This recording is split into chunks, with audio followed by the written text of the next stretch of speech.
మంచి రేట్ చూసుకొని almost barrage రెండు కూడా అయిపోవచ్చు. చిన్న చిన్న ఫినిషింగ్స్ ఏదైతే ఉన్నాయో ఫిల్లింగ్స్ ఉన్నాయో అర్థో ఫిల్లింగ్స్ ఉన్నాయి అయ్యి. అలాగే అటుపక్క వారధి సెంటర్ ఆ ప్రాంతంలో కొన్ని ఇల్లు పోకుండా గ్రావెల్ దగ్గర నుంచి ఒక 100 మీటర్లు కాంక్రీట్ వాల్ని ఒకటి ఒక 60-70 మీటర్లు ఉంటే ఆ ఉన్న 500 కుటుంబాలు ఇల్లు పోకుండా కాంక్రీట్ వాల్ని ఒకటి కట్టమని. అది ఒకటే పెండింగ్. కొరంతా కూడా ఇక్కడంతా కూడా ఓన్లీ ఫిల్లింగ్లు మినహాయించి అంతా కూడా పూర్తవడం జరిగింది.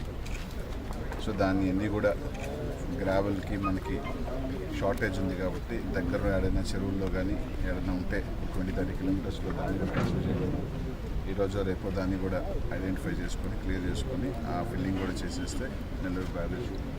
అలాగే సంగం బ్యారేజ్ కూడా ముఖ్యమంత్రి గారు 6 వారాల్లో 2 కూడా పూర్తి చేసుకొని సంగం బ్యారేజ్ కూడా మన దేవత మంత్రిగా పనిచేసిన గౌతమ్ పేరు కూడా పెట్టడం జరిగింది.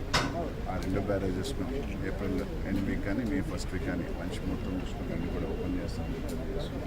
ఇంకా చిన్న చిన్న ఏదైతే ఉన్నాయో అవన్నీ కూడా సరి చేయమని చెప్పడం కూడా జరిగింది.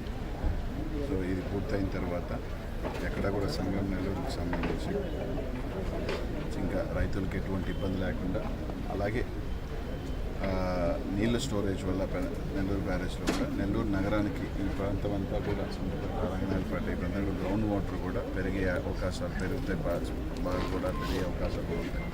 సో బ్యారేజ్ అంతా పూర్తయి అన్ని రకాలుగా కూడా రేపు మే ఫస్ట్ వీక్న లోపల మంచి ముహూర్తం చూసుకొని కూడా ఓపెన్ చేస్తాం. తెలియజేసుకుంటే చిన్న చిన్న ఈ గ్రావెల్ ఫిల్లింగ్స్ మైనర్ వర్క్స్ మినహాయించి మొత్తం కూడా ఆల్మోస్ట్ పూర్తయింది. అవన్నీ కూడా ఈ 2-3 రోజుల్లోనే వాళ్ళకున్న చిన్న చిన్న ఇష్యూస్ సార్ట్అవుట్ చేసి